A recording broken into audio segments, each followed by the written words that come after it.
ಇದು ಕಂದಾಯ ಇಲಾಖೆಯ ಕರ್ಮಕಾಂಡದ ಸುದ್ದಿಯಾಗಿರೋದ್ರಿಂದ ಕಂದಾಯ ಸಚಿವರು ಇದನ್ನ ನೋಡಲೇಬೇಕಾದಂತಹ ಸ್ಟೋರಿ.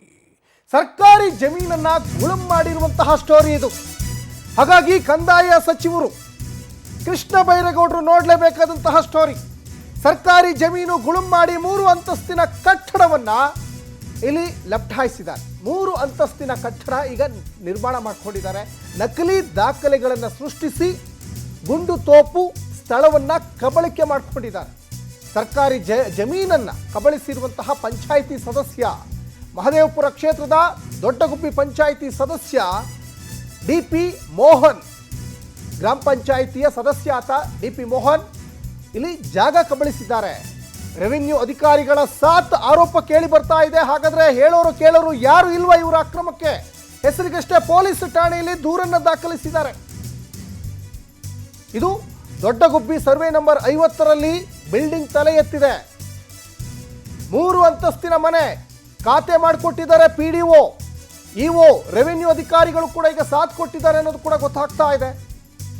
ಹಾಗಾದ್ರೆ ಇವರ ಅಕ್ರಮಕ್ಕೆ ಯಾರು ಹೇಳೋರು ಕೇಳೋರು ಇಲ್ವಾ? ಇವರು ಆಡಿದ್ದೇ ಆಟನ, ಇವರು ನಡೆದಿದ್ದೇ ದಾರಿನ? ಹಾಗಾದ್ರೆ ಇಲ್ಲಿ ಹೆಸರಿಗಷ್ಟೇ ಪೊಲೀಸ್ ಠಾಣೆಯಲ್ಲಿ RO ದೂರನ್ನು ದಾಖಲು ಮಾಡಿದ್ದಾರೆ. ಅಕ್ರಮ ಅಂತ ಗೊತ್ತಿದ್ರೂ ಕೂಡ ಖಾತೆ ವಜಾ ಮಾಡಿಲ್ಲ PDO, EO ಅನ್ನೋದು ಕೂಡ ಇಲ್ಲಿ ಸ್ಪಷ್ಟವಾಗಿ ಗೊತ್ತಾಗ್ತಾ ಇದೆ. ನೀವೇನು ಗಮನಿಸ್ತಾ ಇದ್ದೀರಲ್ಲ, ನೀವು ದೃಶ್ಯಾವಳಿಯಲ್ಲಿ ಗಮನಿಸ್ತಾ ಇದ್ದೀರಾ. ಇದು ದೊಡ್ಡಗುಬ್ಬಿ ಗ್ರಾಮ ಪಂಚಾಯಿತಿ ವ್ಯಾಪ್ತಿಗೆ ಸಂಬಂಧಪಟ್ಟಂತಹ ಅಲ್ಲಿ ಅಕ್ರಮವಾಗಿ ತಲೆ ಎತ್ತಿರುವಂತಹ 3 ಅಂತಸ್ತಿನ ಮನೆ ಗಮನಿಸ್ತಾ ಇದ್ದಾರೆ ನೋಡಿ. ಈಗ ನಿರ್ಮಾಣ ಹಂತದಲ್ಲಿ ಇರುವಂತಹ ಮನೆ ಇದು. ಜೊತೆಗೆ ಇನ್ನು ಗ್ರಾಮ ಪಂಚಾಯಿತಿ ಸದಸ್ಯ ದೊಡ್ಡಗುಬ್ಬಿ ಸರ್ವೆ ನಂಬರ್ 50ರಲ್ಲಿ ತಲೆ ಎತ್ತಿರುವಂತಹ ಅಕ್ರಮ ಕಮರ್ಷಿಯಲ್ ಬಿಲ್ಡಿಂಗ್ ನೋಡಿ, ಇನ್ನೂ ಕೂಡ ಕನ್ಸ್ಟ್ರಕ್ಷನ್ ಆಗ್ತಾನೇ ಇದೆ. ಬಹುಮಹಡಿ ಕಟ್ಟಡ ಇದು, ಮನೆ ಇದು ಸರ್ಕಾರಿ ಜಾಗದಲ್ಲಿದೆ.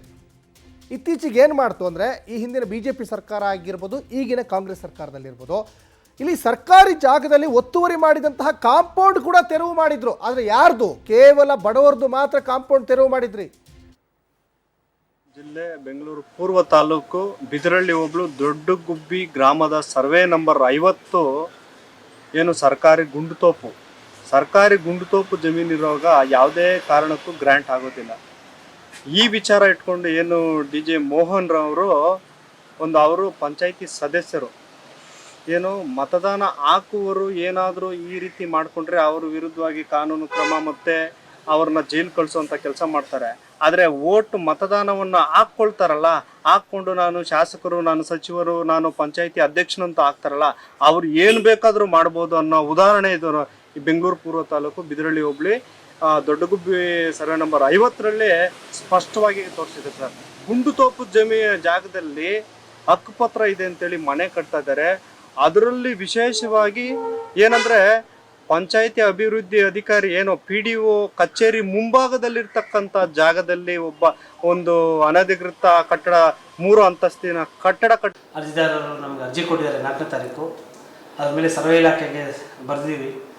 ಸರ್ವೆ ಇಲಾಖೆಯಲ್ಲಿ ನಮ್ಮ ರಾಜಕಾಲುವೆ ಹಾಗೂ ಕೆರೆಗಳ ಬಗ್ಗೆ ಸರ್ವೆ ಆಗ್ತಿರೋದ್ರಿಂದ ಸ್ವಲ್ಪ ನಿಧಾನ ಆಗಿದೆ. ರಾಜಕಾಲುವೆ ಮೇಲೆ ಖಂಡಿತವಾಗಿ ಅವ್ರ ಮನೆಯನ್ನು ಕಟ್ಟಿದರೆ, ಒತ್ತುವರಿಯನ್ನೇ ಇದ್ದರೆ ನಿರ್ದಾಕ್ಷಿಣ್ಯವಾಗಿ ಅವ್ರ ಮೇಲೆ ಕ್ರಮ ಕೈಗೊಳ್ಳಲಾಗುತ್ತೆ.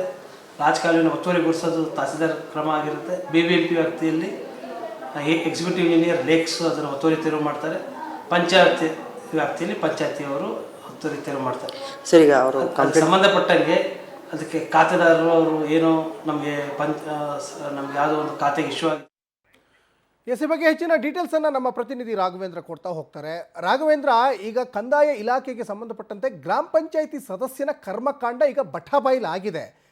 ಈ ಸದಸ್ಯನ ಮೇಲೆ, ಗ್ರಾಮ ಪಂಚಾಯಿತಿ ಸದಸ್ಯನ ಮೇಲೆ ಇನ್ನಾದರೂ ಕ್ರಮಕ್ಕೆ ಮುಂದಾಗ್ತಾರೆ ಹೇಗೆ ಸಂಬಂಧಪಟ್ಟಂತ ಮೇಲಾಧಿಕಾರಿಗಳು ಅಂತ? ಸಚಿನ್, ಈ ಒಂದು ವಿಚಾರವಾಗಿ ಈಗಾಗಲೇ ತಹಸೀಲ್ದಾರ್ ಅವರು ಕೂಡ ಪ್ರತಿಕ್ರಿಯೆಯನ್ನ ನೀಡಿದ್ದಾರೆ. ತಹಸೀಲ್ದಾರ್ ಅವರು ಇವರು ಏನೋ ಹೇಳುವ ಪ್ರಕಾರ ಆ ಒಂದು ಸ್ಥಳ ಈಗಾಗಲೇ ಯಾರಿಗೂ ಇವರಿಗೆ ಮಂಜೂರಾಗಿದೆ ಅಂತ ಹೇಳ್ತಾರೆ.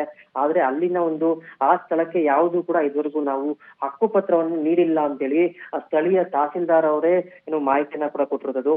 ಜೊತೆಗೆ ಅಲ್ಲಿ ಪಂಚಾಯಿತಿ ಜೊತೆಗೆ ಅದರ ಪಕ್ಕದಲ್ಲೇ ಒಂದು ರೆವಿನ್ಯೂ ಇನ್ಸ್ಪೆಕ್ಟರ್ ಒಂದು ಕಚೇರಿ ಕೂಡ ಇದೆ. ಅದರ ಮುಂಭಾಗದಲ್ಲೇ ಈ ಒಂದು ಕಟ್ಟಡ ನಿರ್ಮಾಣ ಆಗ್ತಿರುವಂತದ್ದು. ಎಲ್ಲೋ ಒಂದು ಕಡೆ ಅತ್ತ ಮೇಲ್ಗಡೆ ತಹಸೀಲ್ದಾರ್ ಅವರು ಕರೆಕ್ಟ್ ಆಗಿ ಕೆಲಸ ಮಾಡಿದ್ರು ಕೂಡ ಕೆಳಗಡೆ ಇರುವಂತ ಕೆಳಮಟ್ಟದ ಅಧಿಕಾರಿಗಳು ಸರಿಯಾಗಿ ಕೆಲಸ ಮಾಡ್ತಿಲ್ಲ, ಭ್ರಷ್ಟಾಚಾರದಿಂದ ತುಂಬಿದ್ದಾರೆ ಅನ್ನೋದಕ್ಕೆ ಇದು ನಿಜಕ್ಕೂ ಒಂದು ಉತ್ತಮ ಉದಾಹರಣೆ. ಯಾಕಂದ್ರೆ ಕಚೇರಿ ಮುಂಭಾಗದಲ್ಲೇ ಬಿಲ್ಡಿಂಗ್ ಇದ್ದಿದೆ, ಜೊತೆಗೆ ಪ್ರತಿದಿನ ಅವರು ಬಂದು ಕೂಲಿ ಕಾರ್ಮಿಕರಲ್ಲಿ ಕೆಲಸವನ್ನ ಕೂಡ ಮಾಡ್ತಾರೆ. ಅದನ್ನ ನಿಲ್ಲಿಸುವಂತ ಒಂದು ಕೆಲಸ ರೆವಿನ್ಯೂ ಇನ್ಸ್ಪೆಕ್ಟರ್ ಆಗಿರ್ಬೋದು, ಜೊತೆಗೆ BA ಆಗಿರ್ಬೋದು, ಇದುವರೆಗೂ ಕೂಡ ಮಾಡಿಲ್ಲ. ಜೊತೆಗೆ ಪಂಚಾಯಿತಿಯ ಒಂದು PDO ಜೊತೆಗೆ EO ಕೂಡ ಅವ್ರ ಖಾತೆಯನ್ನ ಮಾಡ್ಕೊಟ್ಟು ಆ ಖಾತೆಯನ್ನ ವಜಾ ಮಾಡೋದಕ್ಕಾಗಿಲ್ಲ. ಕೇವಲ ಕಣ್ಣೊರೆಸೋ ಒಂದು ಪ್ರಯತ್ನ ಮಾಡೋದಕ್ಕೋಸ್ಕರ ಪೊಲೀಸ್ ಠಾಣೆಯಲ್ಲಿ ಪ್ರಕರಣವನ್ನ ದಾಖಲು ಮಾಡಿದ್ದಾರೆ. ಅದ್ರ ಪ್ರಕರಣ FIR ಕೂಡ ಇದುವರೆಗೂ ರೆವಿನ್ಯೂ ಇನ್ಸ್ಪೆಕ್ಟರ್ ಮಾಡಿಸಿರೋದಿಲ್ಲ. ಇದೀಗ ಗ್ರಾಮ ಪಂಚಾಯಿತಿ ಸದಸ್ಯ ಆಗ್ಬಿಟ್ರೆ ಸರ್ಕಾರಿ ಜಾಗಗಳನ್ನ ಏನ್ ಬೇಕಾದ್ರೂ ಒತ್ತುವರಿ ಮಾಡ್ಕೊಬಹುದು ಅನ್ನೋದು ಒಂದು ಸ್ಥಳೀಯ ಒಂದು ಪ್ರಶ್ನೆ ಆಗಿರುವಂತದ್ದು. ಸರ್ವೆ ನಂಬರ್ 50ರಲ್ಲಿ ಗ್ರಾಮ ಪಂಚಾಯತಿ ಸದಸ್ಯನೇ ಅಕ್ರಮವಾಗಿ ಒಂದು ಕಟ್ಟಡವನ್ನು ಕಟ್ತಾ ಇದ್ರು ಕೂಡ ಅಧಿಕಾರಿಗಳು ಕಣ್ಮುಚ್ಚಿ ಕೊಟ್ಟು ನಿಜಕ್ಕೂ ಸಾಕಷ್ಟು ಅನುಮಾನಗಳಿಗೆ ಎಡೆ ಮಾಡಿ ಕೊಡ್ತಾ ಇದೆ. ಸತ್ಯನ್, ಧನ್ಯವಾದ ರಾಘವೇಂದ್ರ ತಮ್ಮೆಲ್ಲ ಡೀಟೇಲ್ಸ್ಗಾಗಿ.